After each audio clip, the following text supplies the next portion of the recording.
Good afternoon from the farmer's garden. I'm one of the farmers. I'm in the shop right now. I am getting ready to try out our new to us homemade incubator. So we needed a larger incubator. I'm going to sound like a redneck when I say that word for this video. We needed a new incubator for our eggs this season, meaning this coming spring when we start to really hatch. And we were looking for a larger one. They're super expensive new and super hard to find used. But we found a guy who had made a homemade incubator, and we got in contact with him, asked some questions. According to him, hatch rates in this thing are about 90 to 95%, which is really good. That means that out of 100 eggs that go through, only 5 don't hatch. And that's almost unheard of. We do normally get a decent hatch with our rooster. He's been a great rooster. We don't normally have a whole lot of unfertile eggs that go in. We also keep our rooster with just a few hens, so he's more likely to be able to cover them well. One rooster to a whole bunch of hens, they don't necessarily have good fertile eggs because the rooster can't cover everybody very well. So I've been saving eggs. I'm going to tell you these are dirtier than I like to put in. Let me show you. So this is about what I like to put in. You see there's a little bit of dust and dirt on it, but it's not bad. But I've got some of these that are pretty gross. Like that guy probably won't actually get put in at all. I don't like to have too much, well, I might dust clean. I don't know. Basically all I'm doing is trying to learn how to use the incubator. So I'm not necessarily looking for super high hatches right now. I just want to make sure that I know what I'm doing when I get ready to fire it up to really start cranking out chicks in the spring. So we start hatching like the very end of December or the first part of January is when we want to have our first hatches coming out. We keep for ourselves, we sell, all those things. I'm also not interested in having just a ton of chicks right now. We currently have a few chicks out there. We bought 6, we hatched, it ended up hatching 11. We had an incubator issue, it went down for a while and we didn't catch it and different things. 11 hatched, but I think we've lost 4 of those. We didn't lose any of the ones we bought. We lost 4 or 5 of the ones that we hatched. Anyways, we've got a few out there, but with Brandon back at work, it's harder for us to get to some of our projects. And so I don't want to hatch too many because I don't have a great space to put them right now. But anyways, I'm going to kind of show you this setup. I think the guy thought this out pretty well, and so hopefully it's going to work good. I'm going to get it loaded up, and hopefully in 3 weeks we get some chicks out of the deal. All right, so this is an old, like a soda fridge that you would see at the checkout stand somewhere. So the coolant part, I'm guessing it had gone bad. I'm guessing this was a bad one, and that's why he got it. He probably got it pretty cheap. I'm trying not to open it because I want to keep temperature up. In the back, you can see he added a incubator panel, and so that's already on and heating. And then he's just got the shelves, and each shelf has a different turner on it. I'm probably going to try to figure out a different way to plug everything in because it's a little janky right now. We've got like a slit right there, and the cords come out, and I'd like to do something a little neater than that. But we'll see.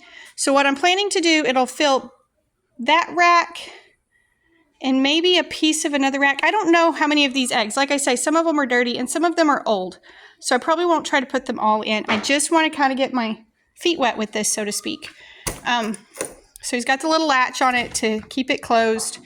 So they'll go in these turner trays. This one is plugged in. So what this is doing is just rocking back and forth, just like the chicken would reach under her feathers and kind of move the eggs around.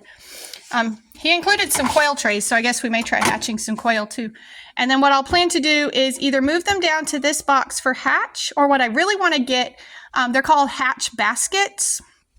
And it's like a little, it's a plastic basket with a lid that you put the eggs in, and then they can hatch on whatever shelf they're sitting on, and they're contained in there. They can't end up, you know, like this, they could potentially hop out or whatever, but they'll be contained in that basket. So that's my goal. Like I say, try not to let too much of my temperature out. Again, these eggs are not super clean. That guy is probably not going to go in. These ladies are in the what's normally our chick area of the coop. And so they have one little makeshift nest box, but they don't really love it. So they tend to lay on the ground. So I'll go for the cleaner eggs. And then some of these in the bottom are pretty old and some of the shells are not great. Let me see if I can move that so I can show you. I seem to have a duck egg in here too. I won't put that one in because that is a different temperature. Okay, so when we moved moved chickens around, we had, they got kind of thrown off for a little bit, and so we got some really weird shells. I don't think that's showing up very good, but you could see like it's got a lot of extra kind of deposits on the top. Anything that's weird like that, I don't put in. Even though it's not necessarily, obviously these two are probably from the same chicken, but it's not necessarily going to be like a genetic something. This is just her system was thrown off for some reason. The other thing I'm kind of doing, quote, wrong on this hatch is I'm using some older chickens for these. Let me explain my thinking on that. So we really like our chickens that we're crossbreeding to have a base of the Red Star. So the Red Star are the big, beautiful brown eggs. It's a sex-linked chicken, meaning that the chicks that hatch from the original parent crossing, the males are yellow and the females are red. So you can tell them apart at birth, which is amazing. It's a cross between a Delaware chicken hen and a Rhode Island red rooster. We don't currently have our own set of Red Star parents, so we don't have a Rhode Island hen or Rhode Island rooster and Delaware hens. That's something I want to do eventually, but I got to get to where I have the right pen set up to be able to do that. But we like to have that base in there because we know those lay really good.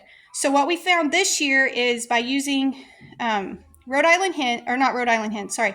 Star hens, and we have a cross rooster actually. He's a Red Star mom, and we think a true blue rooster. Sorry, had to think about that for a minute because we had true green and true blue, but we're pretty sure he's a true blue rooster.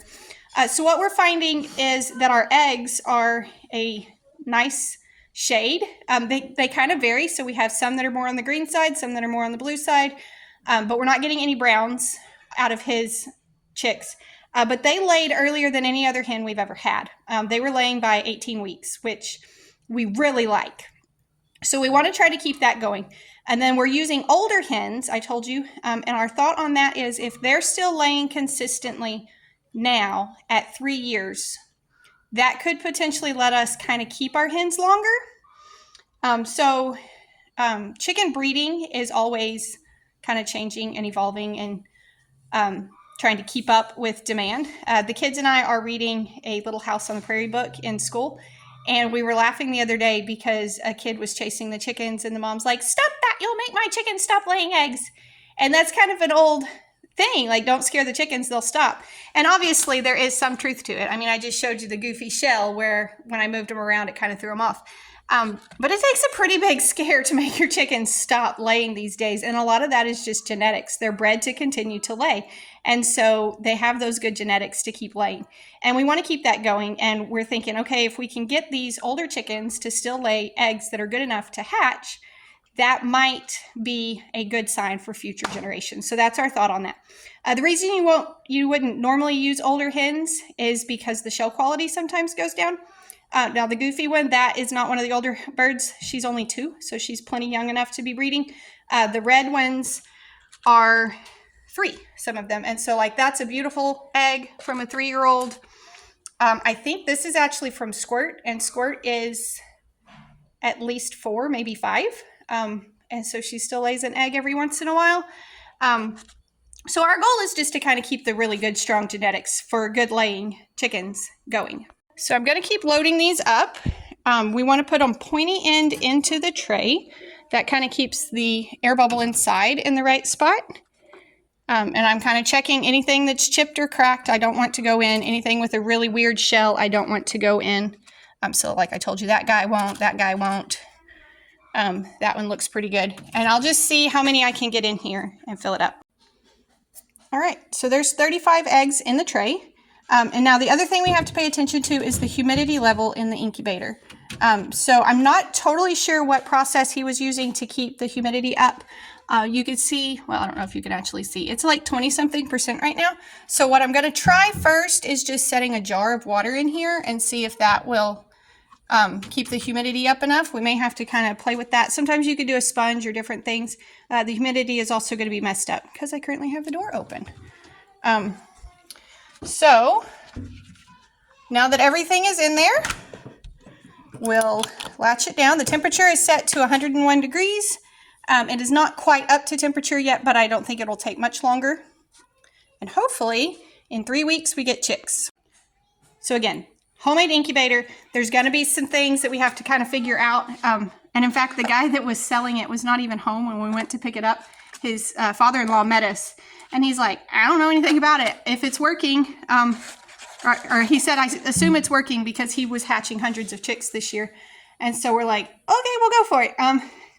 So the element has come on, the turners are turning. So as far as I know, everything is working, and we'll just have to wait and see how it does. Hopefully we get enough chicks to kind of get a good idea how it worked. Again, not the best quality eggs. Some are old, some are not the best shells, older chickens. So we may not get a fabulous hatch this time, but we'll learn something and hopefully not get too many while we don't have our pen situation figured out. Anyways, thank y'all for stopping by the farm today. Hope you enjoyed your video. We're trying to grow our YouTube channel, so y'all be sure and hit the subscribe button so that you can come back again and watch for an update on this in a few weeks. Thanks for stopping by the farm.